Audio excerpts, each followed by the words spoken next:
The name of this video is Fake Strength.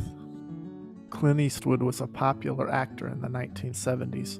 He was most famous for his Dirty Harry movies and his Western movies.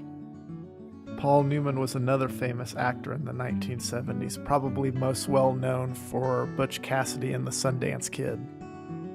Muhammad Ali was one of the most well-known professional athletes of the 1960s and 70s. Many of you may know him for his famous quote, "Float like a butterfly, sting like a bee." This is what the male stars of the 60s and 70s looked like. These were the heroes of the day. All of this changed as steroids took over. Anabolic steroids are used to build up muscle. During the first year, an average man who works out can only on average build about 20 to 25 pounds of muscle weightlifting. On the other hand, if the same average man is taking steroids while he is working out, he can build between 4 to 11 pounds of muscle in 6 weeks. Steroids were invented in the 1930s, but they didn't really start to get popular until the 1960s when they found their way into sports. At first, they were widely used and accepted, with most major sports having zero problem with them. Track and field news hails steroids as the breakfast of champions. This doesn't really affect movies until Arnold Schwarzenegger comes along.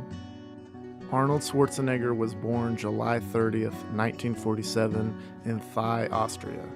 From a young age, he had the dream of coming to America and becoming a professional bodybuilder. He became a fan of Reg Parks, who played Hercules in the movies when Arnold was a boy. Reg Park was never confirmed in taking steroids, but a lot of people think that if there had been tests at the time, he would have tested positive.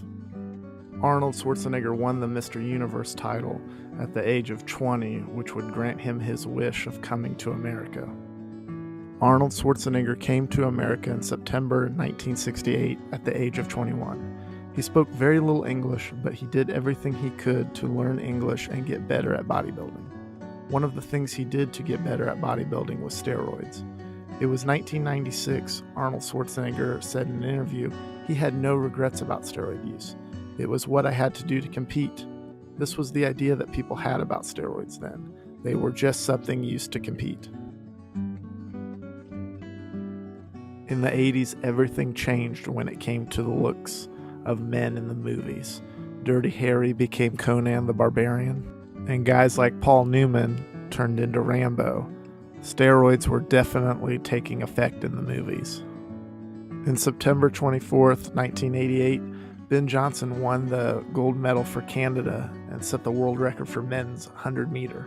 Within 24 hours, he had failed a drug test, and steroids really came to light. His gold medal was taken, and a real crackdown started for steroids. Testing started to take a more serious effect on sports.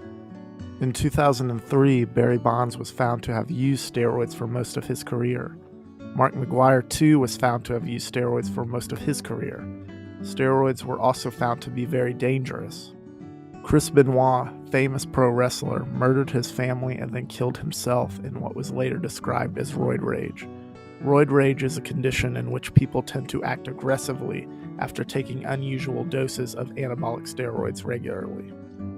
As a result of these famous cases, the public has turned against steroids. People who do steroids are looked at as cheaters, or in some cases, because of roid rage, people might even view them as dangerous. Media has grown to reflect this. When it was found that Lance Armstrong had been doing steroids for most of his career, the public turned on him. Now we look at huge bodies that came from steroids in the 80s as a thing of the past, and have gone back to more normal-looking stars. We've gone from Conan the Barbarian to Robert Downey Jr. and Iron Man. And finally, we have gone from Rambo to John Boyega in Star Wars.